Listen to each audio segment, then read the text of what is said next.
La ilaha illallah, la ilaha illallah, la ilaha illallah. La ilaha illallah, la ilaha illallah. La ilaha illallah. Gempa. Pada Sabtu 3 Desember 2022, gempa bumi berkekuatan magnitudo 6,4 mengguncang Kabupaten Garut, Jawa Barat. Epicenter gempa terletak di darat, tepatnya di wilayah Mekarmukti, Garut dengan kedalaman 109 km dan termasuk jenis gempa menengah. Gempa tersebut bahkan dirasakan hingga daerah istimewa Yogyakarta.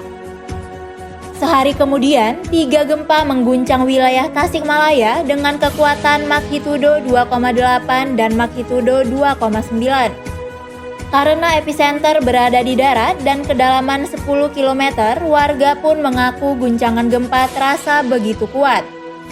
Bahkan, wilayah tersebut belum sepenuhnya pulih dari gempa Cianjur pada 21 November 2022 lalu yang menelan ratusan korban jiwa. Bahkan, Badan Meteorologi, Klimatologi, dan Geofisika mencatat adanya 447 gempa di wilayah Jawa Barat sepanjang November 2022.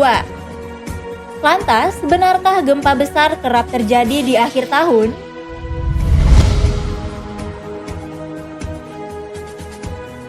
Kepala Pusat Gempa Bumi dan Tsunami BMKG Daryono mengatakan tak ada pola waktu tertentu pada aktivitas kegempaan. Menurutnya, proses alam kebumian bersumber dari endogen atau dalam bumi sehingga tak dapat dipolakan dengan mudah. Namun, BMKG hanya dapat memetakan tempat-tempat tertentu yang biasanya kerap diguncang gempa. Misalnya gempa di Aceh, Sumatera Utara, Selat Sunda, Jawa Bali, NTT, Utara Sulawesi, Maluku, dan Papua. Daryono menuturkan, BMKG juga bisa mengenali potensi gempa dan tsunami pada tempat-tempat tertentu berdasarkan periodisitas kejadiannya.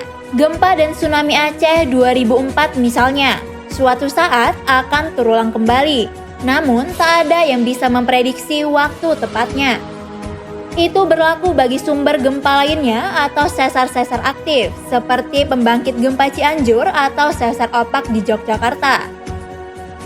Daryono sebelumnya juga pernah membuat data statistik terkait tsunami yang ada di Indonesia. Hasilnya, tsunami memang lebih sering terjadi pada akhir dan awal tahun berdasarkan data statistik. Terlepas dari itu, Daryono menghimbau agar semua warga mewaspadai gempa bumi setiap saat, bukan hanya di awal dan di akhir tahun saja.